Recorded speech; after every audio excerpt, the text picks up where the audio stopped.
This episode, I'm joined by Nick Ripatrazone to discuss his book, Digital Communion, Marshall McLuhan's Spiritual Vision for a Virtual Age, alongside discussions on Catholicism, the medium is the message, embodiment, and more. I'd like to say a big thank you to my paid patrons and subscribers for making all of this work possible. And if you'd like to support Hermitix podcast, gain access to some exclusive content, or just support the show, then please find links in the description below. Otherwise, please enjoy. So, Nick Ripatrazone, thanks very much for joining us on Hermitix podcast. Thanks for having me. Great to be with you. We are going to be discussing your recently published book, Digital Communion, Marshall McLuhan's Spiritual Vision for a Virtual Age, which was published in 2022, this year, by Fortress Press. And before we get going, it's fortresspress.com, and I need to say that they were kind enough to send me both a digital and physical copy, so a big thank you to Fortress Press. How would I explain this book before we get going? For those that don't know, which is completely understandable, in fact, it's the norm, Marshall McLuhan was a very devout and practicing... Marshall McLuhan, that is the medium is the message guy, was a very devout and practicing Catholic, and yet it doesn't really come through in his work that he published. It's completely in the background. Maybe, Nick, you'll disagree with some of these things that I'm saying in a bit, but what your book isn't so this we were speaking about this before we got going. There's really now two books which are primarily talking about McLuhan's relationship with his relationship with Catholicism. So you have the medium and the light, which is his own McLuhan's own primary writings, which he published, which are related to Catholicism. But really, as we'll probably get into, actually a lot of his writings about Catholicism, which are clearer and more of, in a way, and more important, are from letters and private correspondence and things like that. And now we have your book, Digital Communion, which is really the first secondary book actually discussing how we can look at McLuhan's work via this lens of Catholicism, which is there all along and yet is never really spoken about, which is a very common thing which happens in academia. And so that's the book, really, a spiritual vision for a virtual age. How can we look at McLuhan and McLuhan-esque media ecology in relation to Catholicism, in relation to the Word? Have I done you justice? Yes, thank you very much. That's a really effective summary, and I think that you're absolutely correct. And not only is McLuhan a bit off the radar at the moment for people who should be thinking about him from a media ecology and kind of a tech point of view, but he's certainly way off the radar for people who are inclined towards spiritual or religious thinkers. And I think that's part of sort of the reason I want to look into him more from that foundation, as you say, the medium and the light, which is an important collection of his work. And I think his son wrote prefatory or introductory material to that, which started us on the path, I think, as people who are interested in McLuhan, kind of saying, okay, maybe he was more religious than we realized. But as you say, the letters are invaluable. The sort of not frequently anthologized essays where he meditates on, for him, the changing celebration of Mass from Latin to the vernacular were really important. So I'm certainly happy to get people talking about both him and the fact that he was someone who was formed and anchored by religious faith. Yeah, I mean, it's as we were talking about before we started, you know, and it's unsurprising that this is the view, but the general view of McLuhan as the medium, as the message guy, and, you know, sort of the schizophrenic blitz of data that we're dealing with from the 70s, 80s onwards, you wouldn't think this guy's in a way, very traditional Catholic. And I definitely want to touch on the Latin Mass, because that was like my favorite section in a way. I was like, this is, you know, it's like if you were to go to your priest and be like, I have a critique of Novus Ordi, they are not going to be expecting McLuhan's one. But before we do jump in, I have to ask you the Hermitix question. You can place 3 thinkers, living or dead, into a room and listen in on the conversation. Marshall McLuhan is already sitting in there waiting, probably smoking a cigar. Who do you pick? You know, I hope this is not too provincial of a lineup, but I would say I'd love to see McLuhan interact with, first of all, Thomas Pynchon, who is another off-the-radar Catholic writer that was very interested in McLuhan, although I don't think there's any evidence that they communicated directly, but they were certainly aware of each other. Andy Warhol, who was a Byzantine Catholic pop star, really just a fascinating figure from a religious point of view and an artistic point of view, and someone that McLuhan, well, via Quentin Fiore in The Medium is the Massage, includes a still from one of his Exploding Plastic Inevitable shows overlaid with, I think, a line from Finnegan's Wake, Joyce, which is a nice juxtaposition. And Toni Morrison, who was a American Catholic novelist who was a convert when I believe she was 12 years old, and was very, very enamored with the Latin Mass. She believed that was the foundation of her Catholicism. She found it to be beautiful and complex, and in a way that Don DeLillo has described it as like performative theatrical, like almost like a cinematic imaginative moment. So I'd love to see them talk with McLuhan. I'd love to hear them talk about perception and faith and art. Be a fun thing to sit on. Yeah. Well, firstly, I guess we have to address the fact that Thomas Pynchon's probably not going to want to come. and Exactly. The fact as well that you said we'll never, we don't know if McLuhan and Pynchon interacted. It's like, we're never going to know. I imagine Pynchon would destroy them letters straight away, and probably tell McLuhan to destroy them straight away. But I mean, that's a really interesting room. I haven't read Toni Morrison, but she wrote Beloved, and yeah, okay. So yeah, do you think McLuhan's going to sort of take charge there? I think he strikes me as the kind of person who gets a conversation going and then might have the wisdom to sit back and let things develop. Yeah. Sort of like the old anecdote about Dean Martin at parties. Like he would set up the party and then go to an upstairs room and kind of watch from the window as everyone interacted. And he kind of created that situation, but he didn't participate in it. So I think I'd love to see Warhol and Pynchon talk about, because you have, at least Warhol, Pynchon, and McLuhan are all in the same decade, really. And, Morrison postdates them. She was younger, but her formation of Catholicism, her sense of Latin Mass was really thrown off the kilter, in that decade. So I think what McLuhan, in a conversation like that, might get into was he tried to, he attended a lot of artistic events when he was at New York City when he was teaching at Fordham for a year. He was very sick during that year as well, and that was sort of the infamous brain surgery. But he did try to wade into that artistic community and sort of see. Imagining him as this kind of old traditional professor at sort of a jazz party, kind of interesting image, but. I think he was willing to mix it up with just about anybody, which I really love about his personality.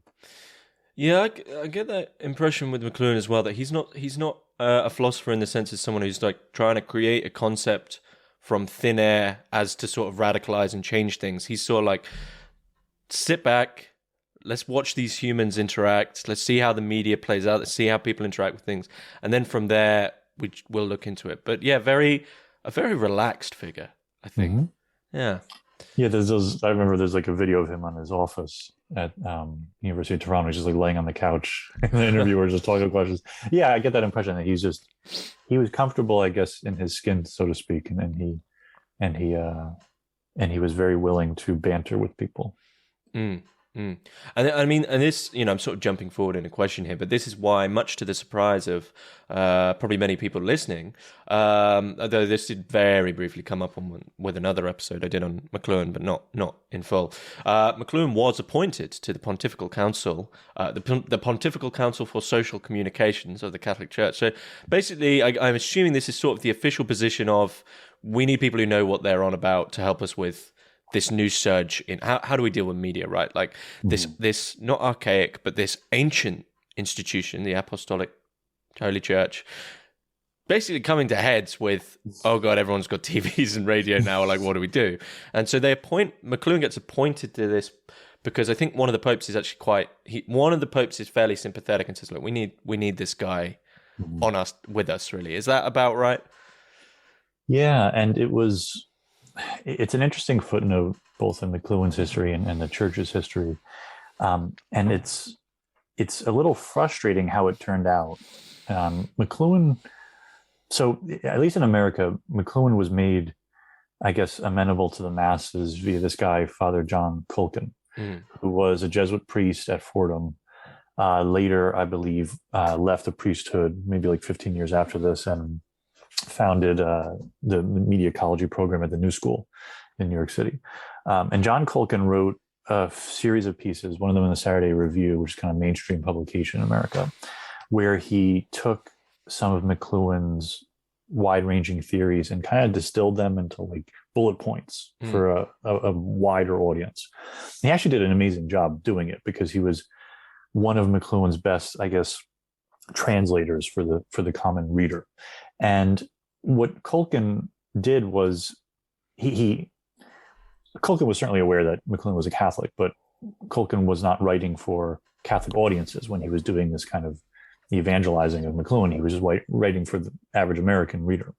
So you have McLuhan greatly influencing the American church, especially priests, because really the most that I've heard from people in terms of like a type of demographic or audience since this book has been published are priests. They are priests of us maybe in the 50s or 60s, and they've had an affinity for McLuhan or knew of him and sort of connected the dots for them.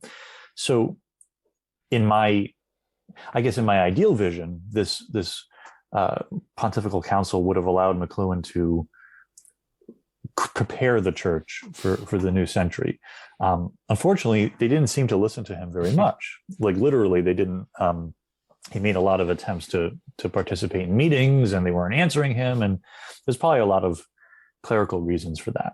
But what happens is when we look at certain documents from the Vatican, from both this organization and others aligned with it, there's McLuhan-esque language in it, which I think both speaks to either the fact that he's just influencing the culture writ large so much, or that somebody like a Culkin was listening on the inside and therefore kind of internalizes stuff without allowing McLuhan to take the microphone, so to speak.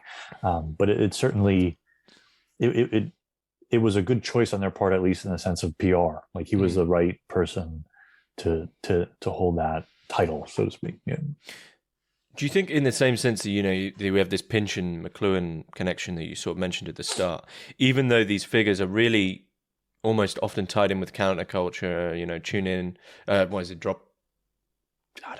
tune out, drop out, or whatever it is. I can't remember, right?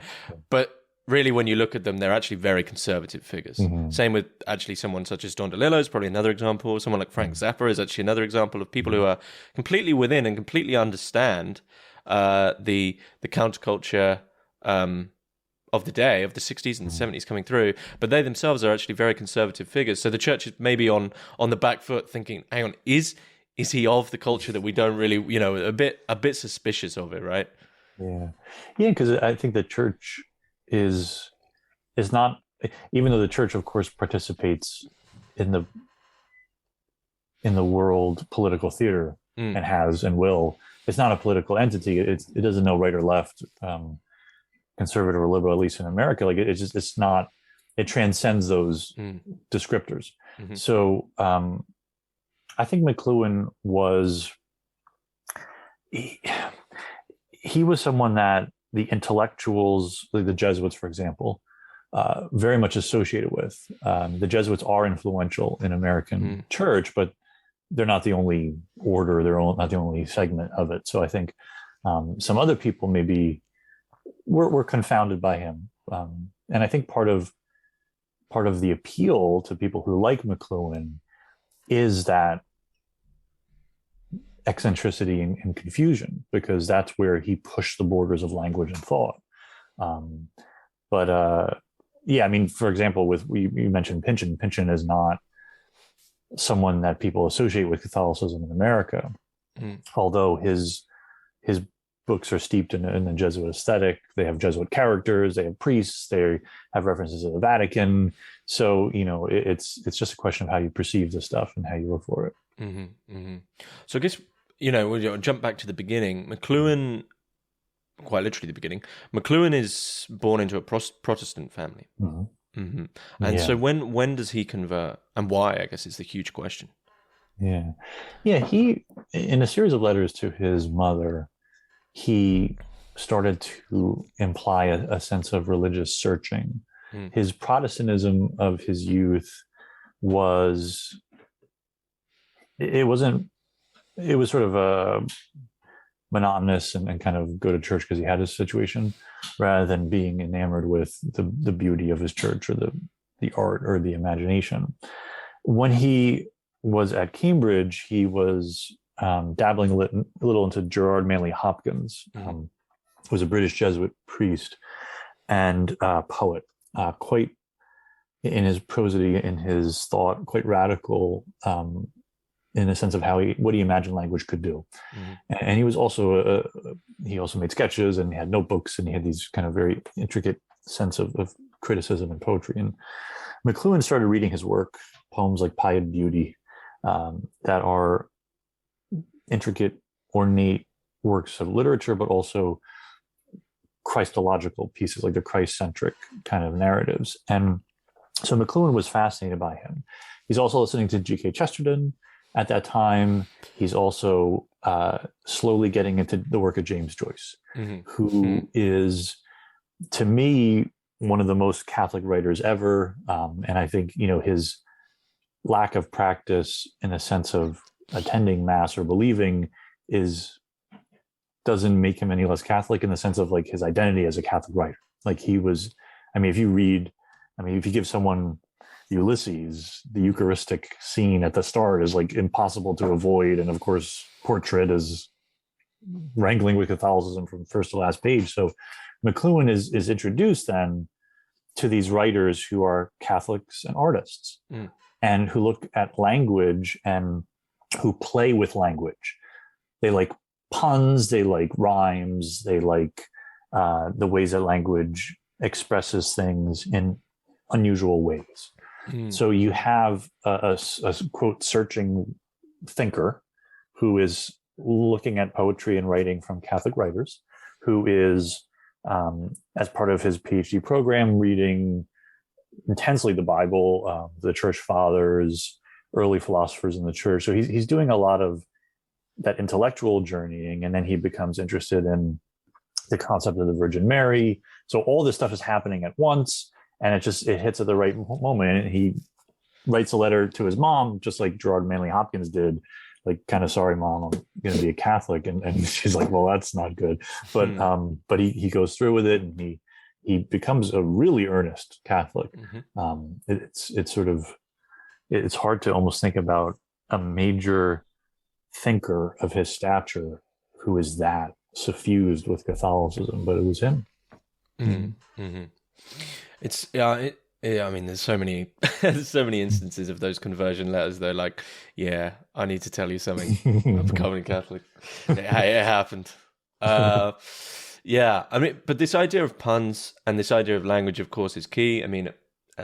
As everyone will know, the medium of the message. If you know McLuhan for anything, it's going to be for the medium is the message. But equally, the emphasis really throughout the book in the idea that McLuhan is talking about communication, he's talking about media, therefore he's talking about language, the word. There's this real emphasis on, I think at one point in the book, either you or McLuhan says, actually the church was founded on a pun. And it's this real revealing of actually the church's utilization of language as a vessel of communication is just of serious importance to the experience of something that's out of the world. And really, this is where we can bring in this Latin Mass critique of Novus Ordi, of the change, and of because in this is really encapsulated McLuhan's critique of what's happening in the world. He's rarely in McLuhan's work does it seem that he actually like critical. He's just saying, look, this is what's going on. I'm just analyzing it for you guys and showing you what's going on. I'm not saying either way. But when it comes to the Latin Mass, he's very critical of what's going to happen in the change. Yeah, those essays, I think, are so revelatory about both his identity as a Catholic, his interest as someone who converted, as an adult, and his sense that the ways in which we communicate with others, the media through which we do, are so essential in creating the environment of the experience. So it's interesting that, as you say, he really focused on the microphones at Mass. So when you think about Mass, Catholic Mass is it's an atmospheric experience. So you're in a place that was built from an architectural standpoint to channel these things, the light and the sound and the smells. You're in a place where it's highly orchestrated and arranged. It's a performance in the sense that it's practiced, it's habitual. It's dealing with information that's extremely old and also extremely sacral. So it's language lifted. It stands for other things. It references other things. So when McLuhan was realizing that for a large congregation, for whatever the setup of a church was, that they needed microphones, they needed speakers, they needed stuff in the back of a room, like they just needed to stuff, all that, like in the Catholic Church now we'd come to not second think. He thought that Latin in its sound and in its rhythm was not meant to be, there was not supposed to be anything between the mouth and the ear, that this intermediary of projection and sound adjustment garbled it, mangled it, ruined it. And he uses it in a sense as an all encapsulating metaphor.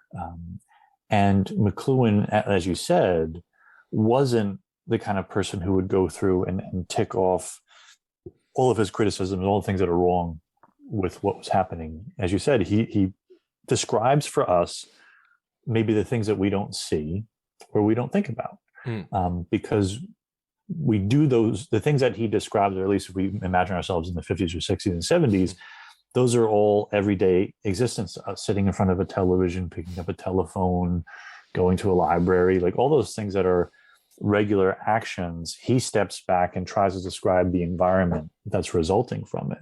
So that critical anchoring, I guess, of perception of environment, perception of atmosphere, I think is heavily influenced by his Catholicism itself, like that idea that and perhaps it was the fact that he was a convert who had seen what a church was outside the Catholic tradition. And it's remarkably different to go to a Protestant service than a Catholic Mass. And maybe that's what gave him a special level of perception, that he could notice those differences in the way that he described them. And it seems one of the big differences is coming from, having microphones, having speakers, having the electric age basically imbued within the church, is that the word, capital W, the word, is no longer being carried really by man, by God's creation in a way. It's being taken by something artificial. And there's this quote on page 8: "A Catholic vision of art is one grounded in the recognition that the artist is less creator than vessel for the Holy Spirit." And really, as soon as the microphone and the electric system, and occasionally, might get feedback or something, that you have this jolting, like, oh yeah, we're not actually listening to the real voice. The vessel for the Holy Spirit is now something. I think he even says that he even goes down to the specifics of what happens with Latin, that you end up with this, like, you hear the end of, like, the S sounds continue, and you hear their voice, and you hear the little things that shouldn't be emphasized suddenly emphasized, and you're listening to something entirely different. So what's carrying the message is no longer really what should be carrying it. It sort of takes you away from the fact that this has been afforded by God. Yes, and if McLuhan is formed by people like Hopkins who are directly, I mean, Hopkins was very, very honest or direct, however we want to frame it, as doing things for Christ. He's invoking poems to Christ. He's writing poems like the Windhover, which are really allegorically Christ.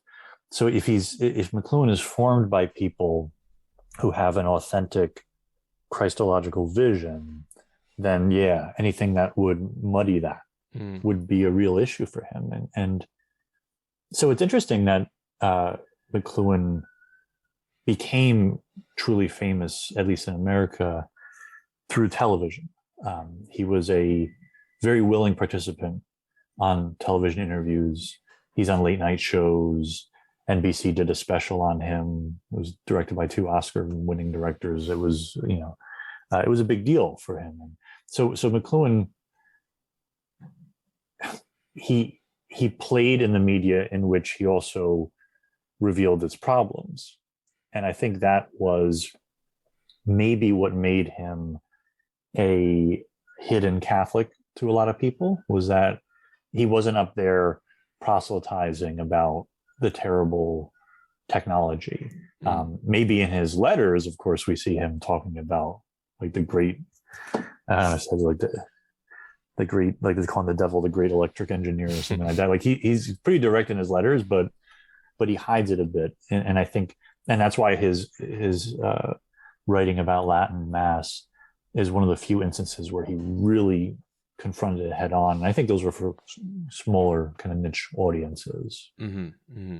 But the strange thing is, of course, I mean, this is what I got from reading your book, so correct me if I'm wrong, but he's not so wholly critical of the electric age in this respect. I mean, he does see it as something that can bolster the possibilities of spreading the word, of spreading the mass. But so I guess the difficult question is, how does he foresee the church riding that line between the word not being fully just subsumed and taken up, but also sort of using it in a way? Yeah. Well, I think his maybe his number two most popular tagline, "The Global Village," gets to this in some way. So when McLuhan thinks about the idea of this global ecumenical kind of interaction, he knows that unless God is fully present in communication, or at least we're aware that communication, via his vision is given to us by God, we will lapse into antagonism, gossip, all the worst things that he says a global village would accomplish. The more that we know about each other, the more that we can dislike, the more that we can fight and argue. So for McLuhan, if we can recognize that these he calls them instantaneous, modes of communication, if we can recognize that we have to be especially on guard against sin, so to speak, in those places, then that's where the church can channel that ability, that sort of ecumenical, evangelical kind of connection.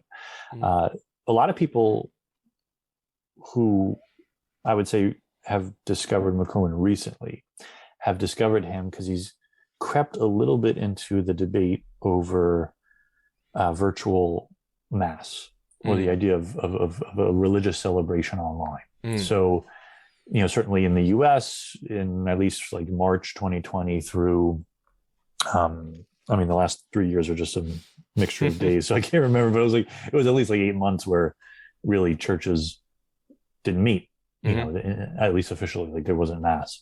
There was online mass, virtual mass.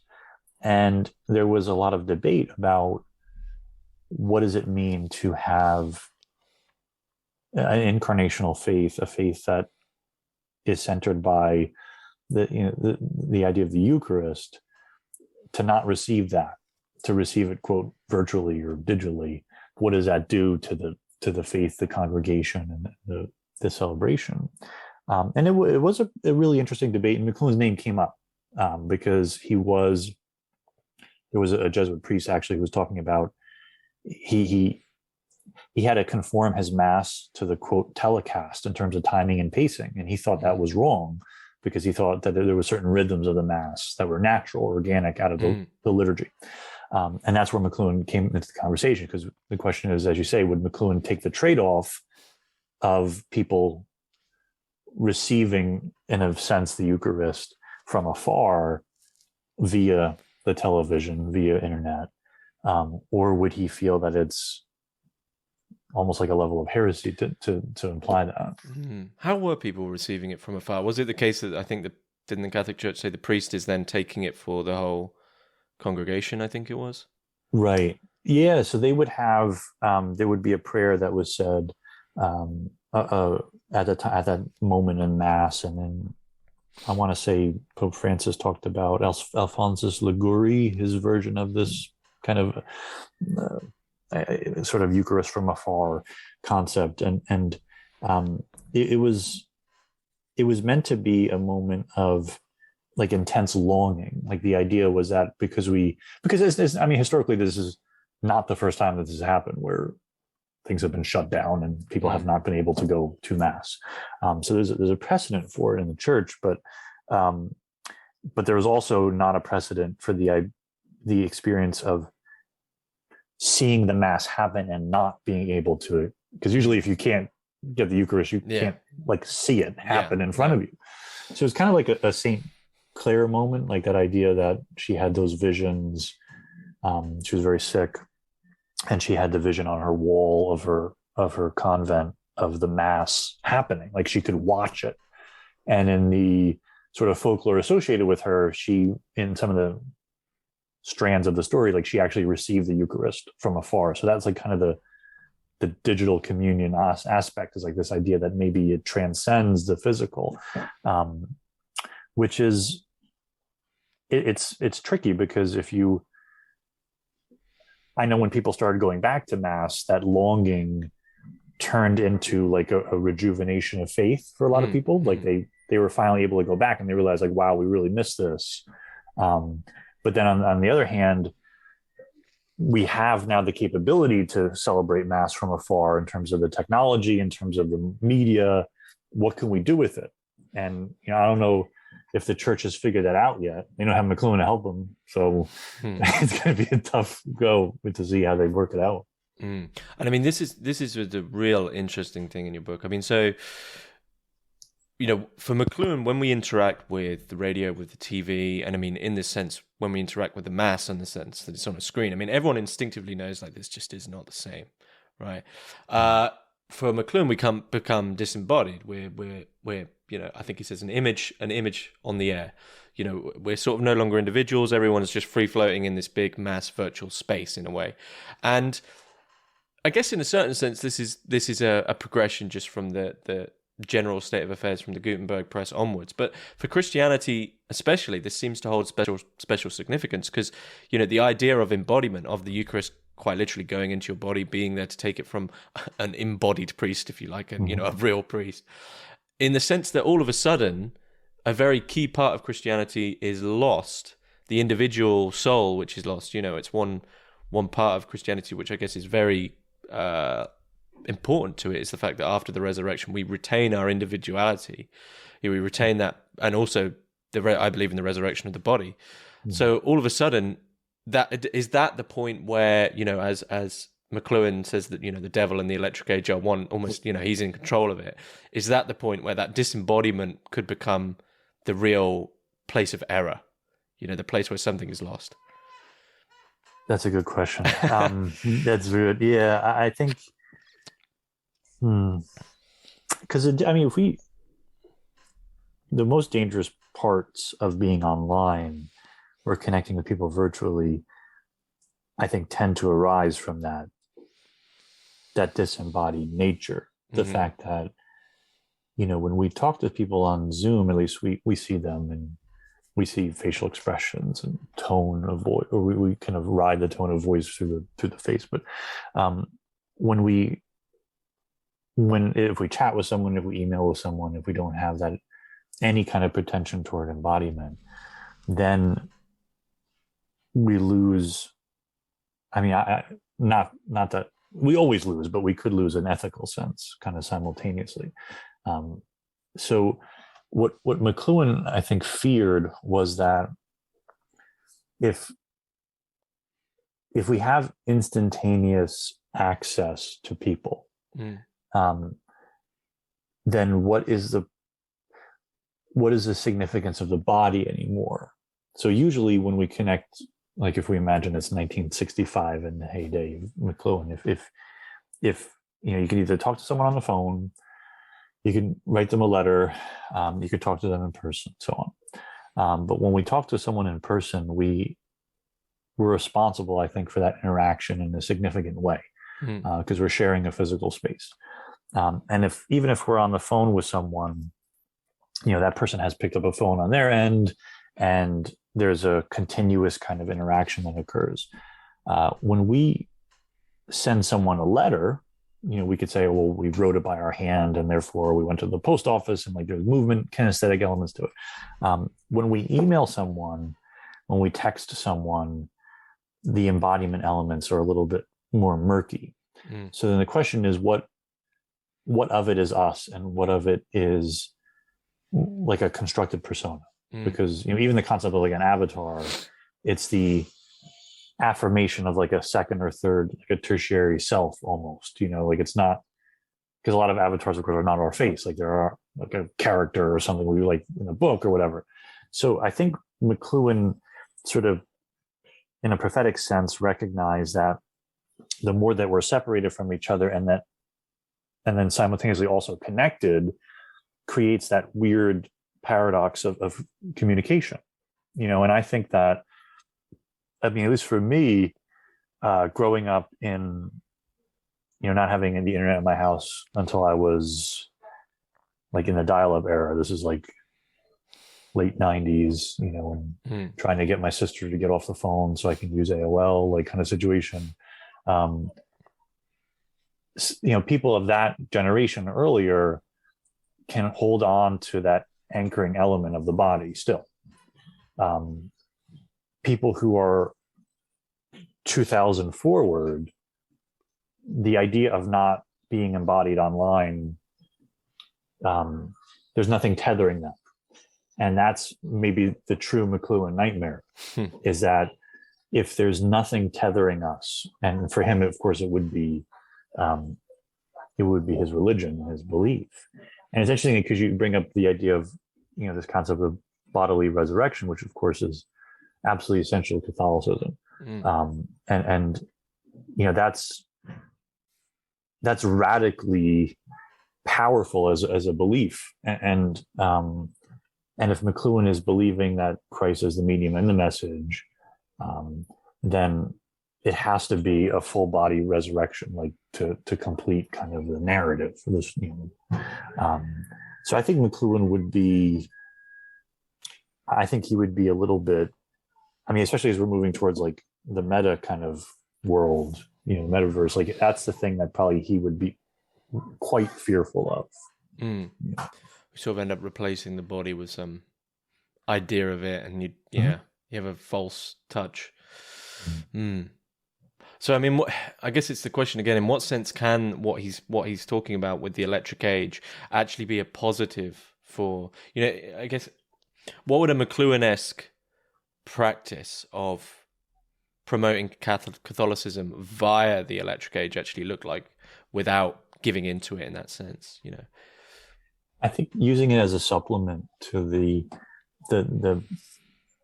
in-person mass. So, for example, we had virtual mass because we had to during the pandemic, but there is a segment of the population, people who are elderly, cannot travel. There are people who are disabled, accessibility concerns, people who have medical conditions for whatever reasons who cannot be in a crowd. Those are people who are serviced right now by a priest and individual who, was an extraordinary purveyor of communion. They're bringing the Eucharist, and I think in McLuhan's vision, if we can extend the Mass to those people as much as we can, that's a pretty significant positive. I also think that the Church, speaking of the Catholic Church kind of specifically, if the Church can be as deft as possible with media, they really should be, because, first of all, they're a multinational, body, but also they still seem very behind. They are, yeah. And it's there's that young man, I'm pronouncing his name wrong, probably Carlo Acutis, who was the young man who was, I guess, is on his way possibly being a saint, and sort of like the saint of the digital age, like this young man who almost lived to document the Eucharist via sort of online methods. And I think because I think the Church has a significant, and this is what McLuhan thought too, they have incredible metaphors at their disposal, with the Eucharist, with this concept of that we're all connected, and even the Jesuit sort of vision of God in all things. Like a Jesuit, and I think this is why they liked McLuhan so much, a Jesuit doesn't seek to criticize as much as they seek to understand and then respond in turn. And I think that's what McLuhan wanted to observe patterns. And because a lot of people don't look for patterns, a lot of people look for their ideological leaning and then they react to it. But if you seek patterns, then you understand, as he discussed, the environment behind things. So I think if the pattern is that people tend to be possibly their worst online, then the church has to ask itself, how can you show people ways of living intentionally online? How can you, if Christians or Catholics believe in an incarnational vision of Christ, then why isn't Christ in the electronic world? Like if he's everywhere, then he should be there too. So if he is there, then how does someone find it? So that's a way in which McLuhan might, I think, give them a suggestion. And I think for me, it's the constant kind of reminder of the bodily element that, because I feel like if I never want to be, I mean, I try not to be cruel to people, but I never want to be like untoward online, especially when I'm thinking about that there is like an actual human there, and all their fallibilities, like that stops me, I think. So what can the church do to remind us of those bodily elements in a disembodied kind of space? And that's the big danger, of course, because it's far, far easier. I mean, to take, even when you're driving or something and someone annoys you, you sort of forget that there is a human in the car. But online, you might as well be talking to some sort of abstract bit of data. You completely forget that. Yeah, I mean, I guess it's always the big question of the question for the church as well of, at what point do you not so much have to bend to the world, but at what point do you have to go, okay, we need to change. This thing isn't just going to go away. We can't just ignore this. And I guess that's the Jesuit stance. It's often why I guess the Jesuits, often the more traditional people are often a bit critical of the Jesuits for the reasons you've said. Is because they probably understand before anyone, like, look, you can't just keep pushing things away, because ultimately could have done that. I don't know the history of the Gutenberg press too well, but I don't know if the church, I'm assuming they didn't have that relationship with the Gutenberg press, because obviously the first thing would have been the Bible. So, but they didn't. I imagine there probably was priests who thought, no, we can't. That the Bible can't be done in that sense, and then maybe TV as well. Like, no, we can't be on TV. And when will we learn? And those are the patterns. It's like get in before, really. Yeah, I mean, and it's fascinating because it's. I mean, you have people like Fulton Sheen, who was. Incredibly popular as, I mean, Bishop of Rochester. So, I mean, like he's Catholicism incarnate, sort of in a mass media way, and incredibly popular.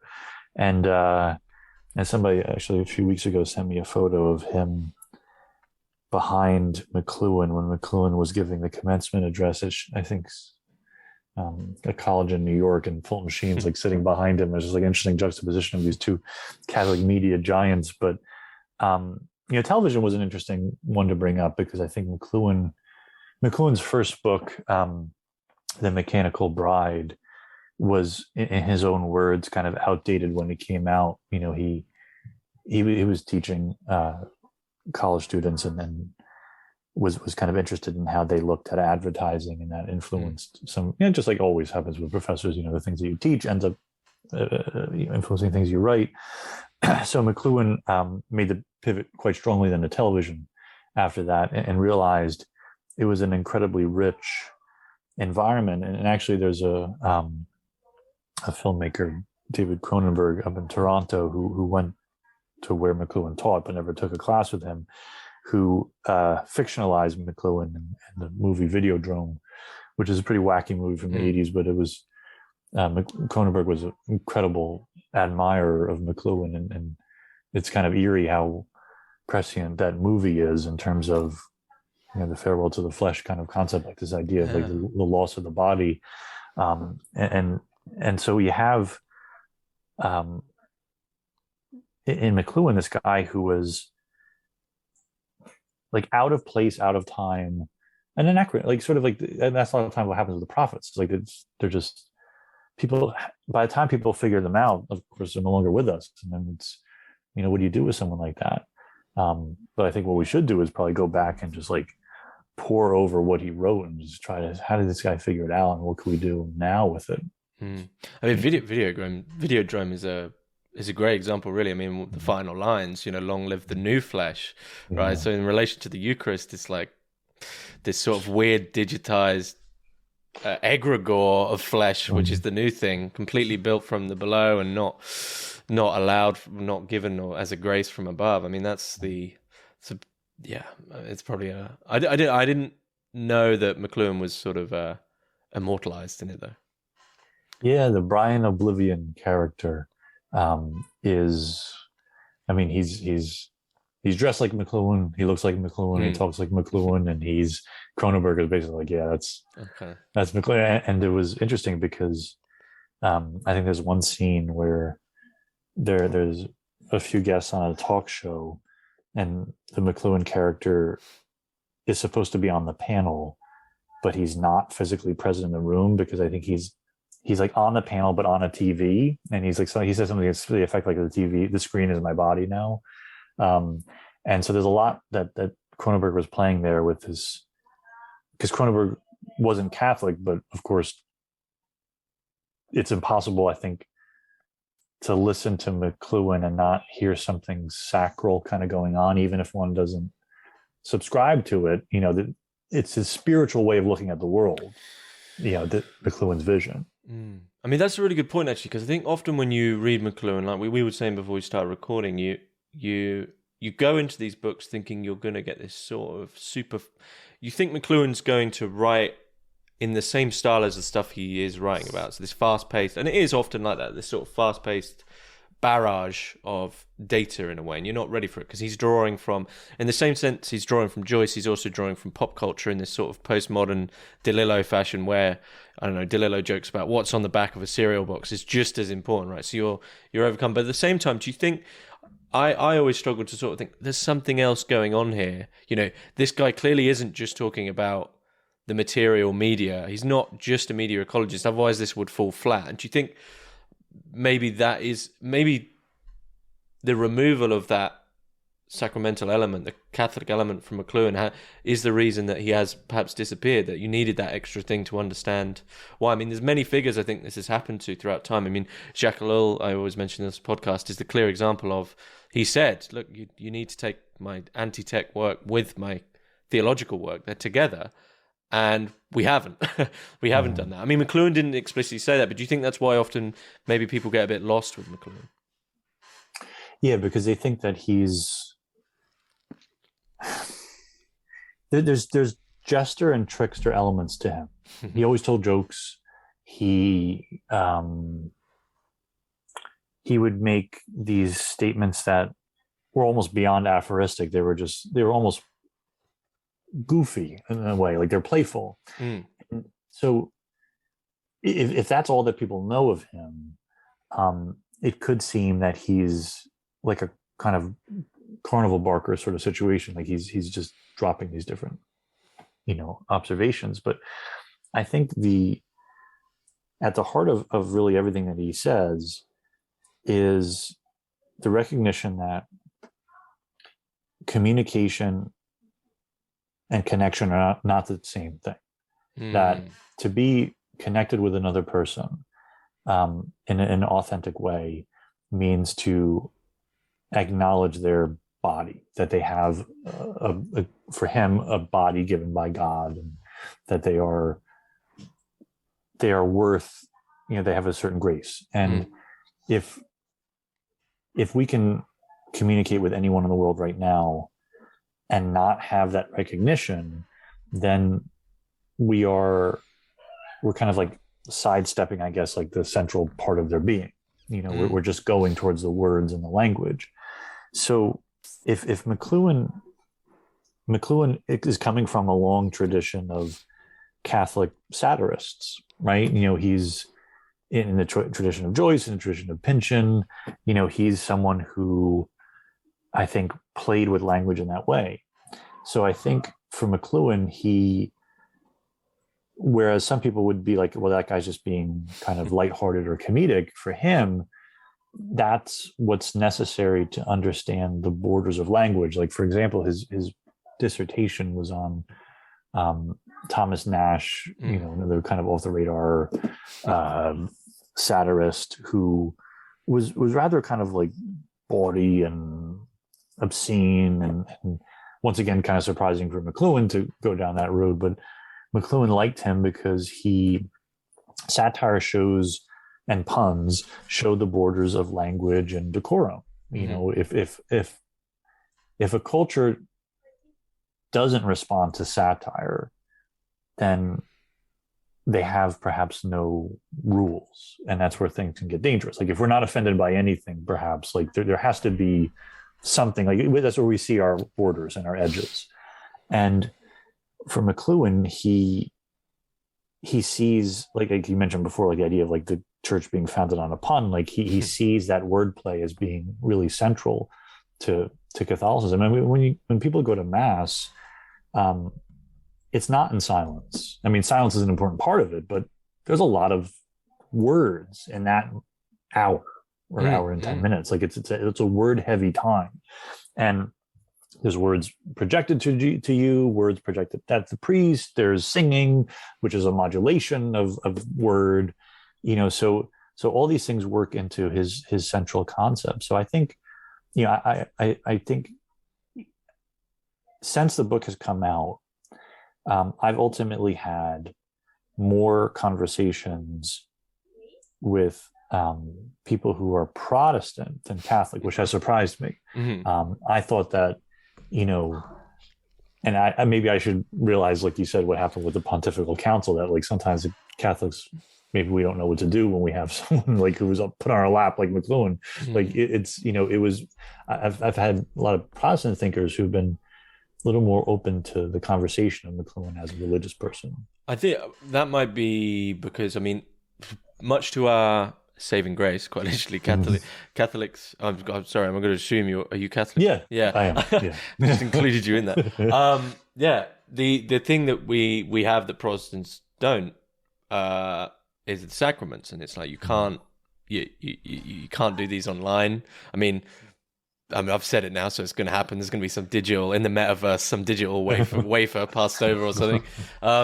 But the sacraments, you have to be there. Baptism, you have to be there. I mean, Protestants, of course, have that. But continuing on, I thought some people have argued, and I mean, it sort of is just a clear argument that the reason Protestants have become such great orators and writers, and they're very, they're sort of like, whoa, the evangelical spirit of like, whoa, these guys are really preaching, is because it's really all they have to sort of keep you there. So, their homilies aren't as dry, whereas for Catholics, you can have a dry homily because we're going for the sacraments and going for other things.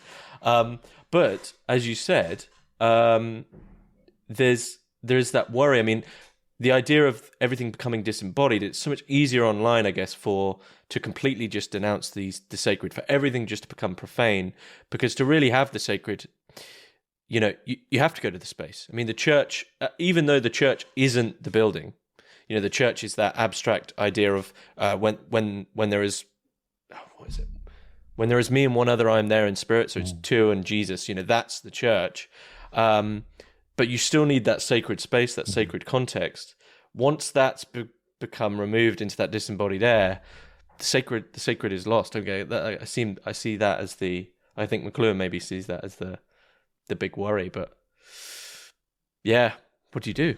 I guess yeah. And the question, the funny question is, sometimes you get scholars of people's work who say, look, they have a thesis and say, look, you cannot take, I don't know, Nietzsche without his understanding of the Iliad, or you cannot take X without Y, and it's sometimes quite a bit of a gatekeeping. This is the only way to understand. And I feel with McLuhan, I'll ask you, do you think you can take him without Catholicism? And I think this is a peculiar case in which actually we probably can.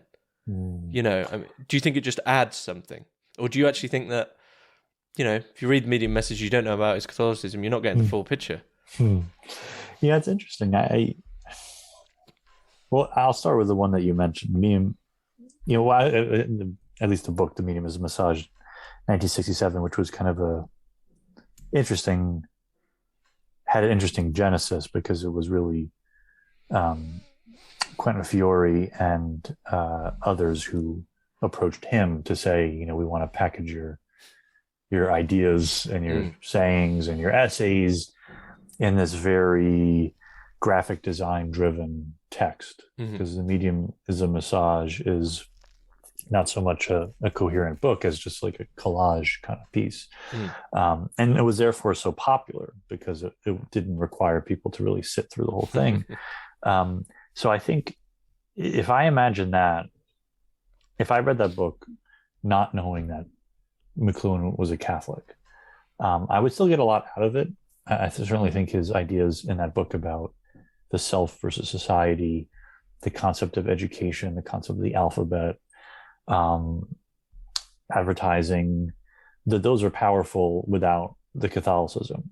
But then the page spread that I mentioned before, seeing a Catholic pop artist's show overlaid with a Catholic satirist's sentence, so like Warhol overlaid with Joyce, put, because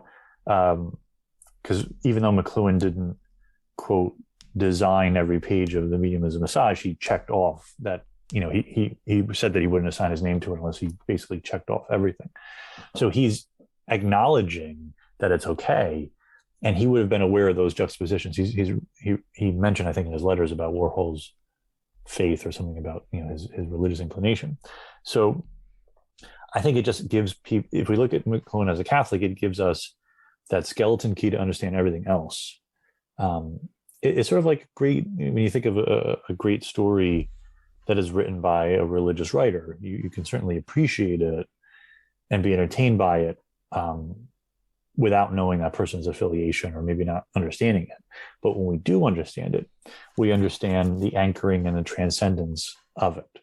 So why did McLuhan look for patterns? Well, if he thinks that God is in all things, then of course he's going to look for a pattern. And why does McLuhan, why doesn't he just go to the exploding plastic inevitable and say, like, Andy, this kind of stuff with dancers and crazy things is not like what Catholicism does? Well, that's not what McLuhan as a Catholic would do. McLuhan as a Catholic would go and seek to understand and to describe, and then to meditate on it and pray on it and try to, he's not there to say, don't do it. He's there to say, why are you doing this? What are you doing? Let me seek to understand it. So in that way, he's following an intellectual Catholic tradition that's pretty well established. So I think I certainly, when I have taught McLuhan's work to students, at some point I get to his Catholicism. I won't go, the whole term without saying like this guy was Catholic, but I don't have to lead with it either, So yeah, and it's sort of a big irony, he played his cards close to his chest. He played it very carefully with this, but yet, you say on page 75, and I think this is completely understandable.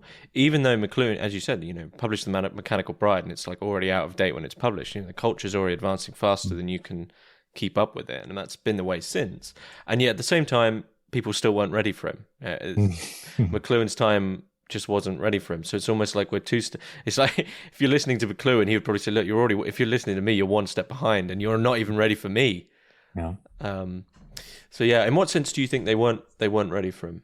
Didn't want to admit to it, or just couldn't see it? Well, if he's okay, so if we start with the television, I guess focusing on television, a lot of people want to talk about the content of the shows, that they were vapid, that they were fast moving, that they were X, Y, and Z. McLuhan wasn't too concerned with the actual content of television programs. He was concerned with, where is the TV in your house? Where are you sitting when you're watching it? What is the volume of it? What are the colors or lack of colors? What are you not doing as a family when you're watching that? He wanted to understand the environment around things. So it's kind of like he knew that the content was, not that it was unimportant, but it was too kind of facile of a focus if you really wanted to understand how this thing affected us. So it's almost like if you want to understand why phones are so important in someone's life, for example, you don't have to read the content of their text messages. You just have to know that they sent 130 text messages yesterday. Like that's the most important thing, is the rapidity and the tendency. Like that's the thing that creates the environment of thought, because McLuhan really always wanted to go back to environment. So I think that's the essential thing ultimately for him in terms of understanding why people didn't get him, is that we tend to not think about that environment. We're probably not thinking about it enough with the internet. We're probably not thinking enough about it with VR. We're probably not thinking enough about it with any of these media, because we have to stop thinking about content, right?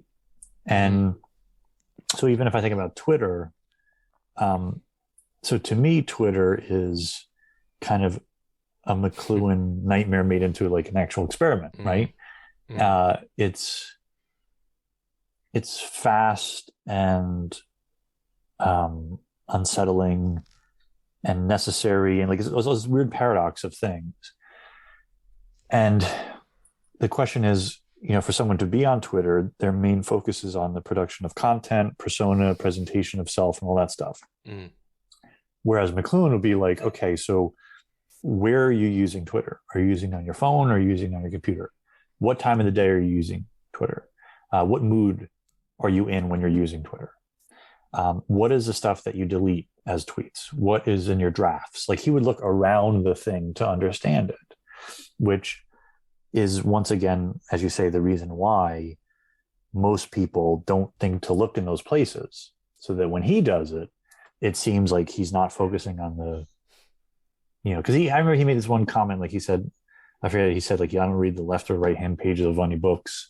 He once said like, because like, he just reads the right hand page because the left, like he'll make like this, you hear and you're like, that's absurd. And then you start to look at books and you're like, wait, he's right. Like, so he has like a lot of those moments where he got it. And it's hard to recognize that in the moment of hearing it. Are you on Twitter? Yeah. Are you a disembodied? It's terrible. And I've been on it. I want to say, I think I got on it when my twin daughters were born and we were in the hospital and they were in the NICU and we were just sitting there we were there for hours, just like in this weird like dream state. And I just, I went on and I've been there as a writer. It's kind of hard to not, when you're writing for magazines and have stuff come out, unless opening my front door and said like, I have a new essay and this magazine, like, what do? You guys tell Twitter. And, but it has, especially when writing this book, it was a great source of sort of discord for me. Like this, I just didn't want to be there. And I was thinking, because in some ways, that's almost like the worst part of Twitter is like the self-effacing, I don't want to be here, but I am here kind of, like. Yeah, which everyone on Twitter acknowledges. Like, why are we all still on here? Yeah. So, and that's, no, it has proven, I think, McLuhan to be correct, certainly. Is there anything you'd like to add about your book or McLuhan's sort of spiritual vision that you feel we haven't touched upon? I think we covered a lot of the central points. I think that I certainly didn't time this, but it happened that the book was something that really I was finishing during the last during the pandemic when like I said, these questions of longing to be in a sacred space really intensified for people, and we did live online for at least part of our year or two, and I think that living online showed me that I don't want to only live there, but that it could serve important religious and other functions if done well. So it's more of a like a call to action, I guess you can say, to try to figure it out, which is something that is an open-ended question, I guess. And we can find it on, I'm assuming fortresspress.com is the best place to get it, but also amazon.com. It's called Digital Communion. Marshall McLuhan's Spiritual Vision for a Virtual Age. Yeah, are you working on any more books, or is it sort of like settled down for a while now? I have a July 15th deadline for my next book. It's about American nun poets in Wow. the mid 20th century. There was a renaissance randomly of just very talented nun poet critics. So I'm finishing a book that's about four or five of them and how influential they were. It's called The Habit of Poetry. So that'll be coming out in 2023. Wow. Yeah. That's a very unique, strange book, it sounds like. Yeah. Yeah, Nick, that seems like a good place to finish up. Thanks very much for coming on. Thank you so much.